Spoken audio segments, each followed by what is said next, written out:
નમસ્કાર દોસ્તો, ગણપતિ બાપ્પા મોરયા. હું છું દીપક કલસરી, આવી ગયો છું તમારા સાથ નવો એક કોન્સેપ્ટ. એટલે કે હવે જોઈએ છે ગણતરીના દિવસો તો ગણપતિ બાપ્પાને બાકી રહ્યા છે. તો આપણે હું તમને બતાવવા માંગુ છું કે ગણપતિ બાપ્પાની મૂર્તિ કઈ રીતે બને છે.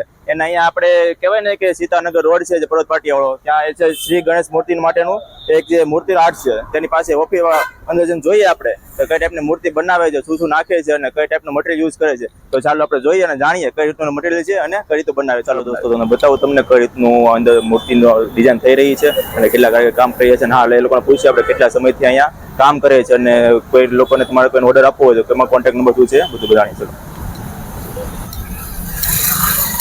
અહીંયા દોસ્તો આપણે જોઈ શકીએ છીએ એમ કે ગણપતિ બાપ્પાની મોટી બહુ મોટી થઈ રહી છે, માટીની લાગે છે કે બની રહી છે. અને આ બાજુ છે એમાં દશામાનું, જે હાલમાં જે વ્રત શરૂ થઈ રહ્યા બહેનોના દશામાના, તો અહીંયા વ્રતની મૂર્તિ પણ મળી રહી છે. તો ચાલો ભાઈને પૂછીએ આપણે. કેમ છો ભાઈ? मजे में। आपका नाम क्या है? बप्पालाल। बप्पालाल। तो आप यहाँ कितने साल से काम कर रहे हैं? मतलब मैं सूरत में 18 साल 19 साल हो गया। 18-19 साल। और यहाँ पे मूर्ति बनाते हो तो मतलब किस टाइप की मूर्ति बनाते हो? कोई भी मूर्ति, गणपति का कोई भी मूर्ति हम लोग बना लेते हैं। ओके, मिट्टी का ही? मिट्टी का ही। ओके।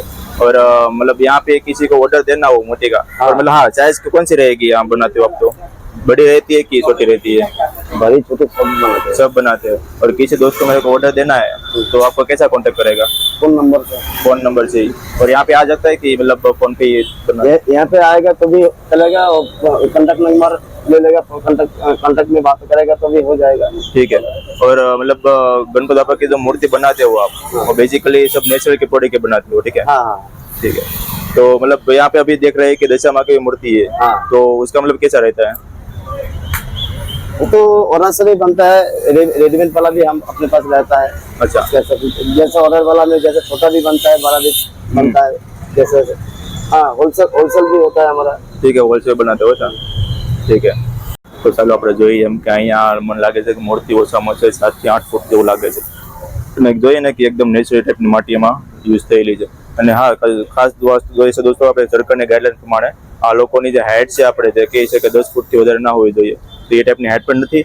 અને કહે ને કે પીઓપી અને માટીની મૂર્તિમાં એટલો ફરક હોય છે કે ભાઈ માટીની હોય છે એ અંદરથી ઘાસ હોય છે ને ઉપરથી માટી જેવું હોય છે, એટલે કે એમાં કોઈ તૂટવાનો કોઈ ચાન્સ રહેતો નથી. અને પ્યોર પીઓપી હોય છે એટલે તૂટી જવાનો ચાન્સ, એટલે ખંડિત થવાનો ચાન્સ બહુ હોય છે. તો ચાલો આપણે જોઈએ અંદર કઈ કેટલી ફૂટની. અને આ જોઈએ ને કે આ લોકોનો ફેશિયલ ફેસ છે એકદમ નેચરલ ટાઈપનો ફેસ લાગે છે. તો ચાલો આપણે જોઈએ.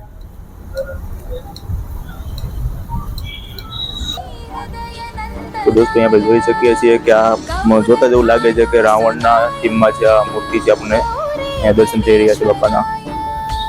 ખાસ કરીને આ લોકોનો ફેસમાં જે ક્લિયરિટી છે ને એ આ લોકો માટે બહુ બેસ્ટ અને પ્રખ્યાત છે. સૌથી મોટી આ મૂર્તિ લાગે છે, અંદાજિત 15 ફૂટ જેવું લાગે છે. આગળ પર ઘણું હજી વર્ક ચાલુ છે.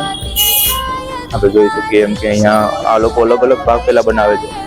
પહેલા મતલબ કોઈ શરીર બનતું હોય જે એનું શેર બનાવે, હાથ પછી બનતું હોય છે. અને આ એક તૈયાર મૂર્તિ જે રથમાં બેઠા હોય છે ને બાપુ, એ ટાઈપના અહીંયા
ગણપતિ બાપાની મૂર્તિનું જે આર્ટ છે જે પોળત પાટિયામાં આવેલું છે, સીતાનગર ચોકડીમાં જે રોડ છે ને તે પુલની નીચે જ આવેલું છે. તો તમારે કોઈને કોન્ટેક્ટ કરવો હોય તો અહીં કોન્ટેક્ટ નંબર આપેલો જ છે, શ્રી ગણેશ મૂર્તિ 92 652 37 857. તો એ નંબર છે ને કોઈને જોતું હોય તો કોન્ટેક્ટ કરજો. અને અહીં આ પીઓપીનું કોઈ આર્ટ થતું નથી, ઓનલી પર માટી ઉપર જ કામ કરે છે આ લોકો. ચાલો મળીએ નવા વિડીયો સાથે.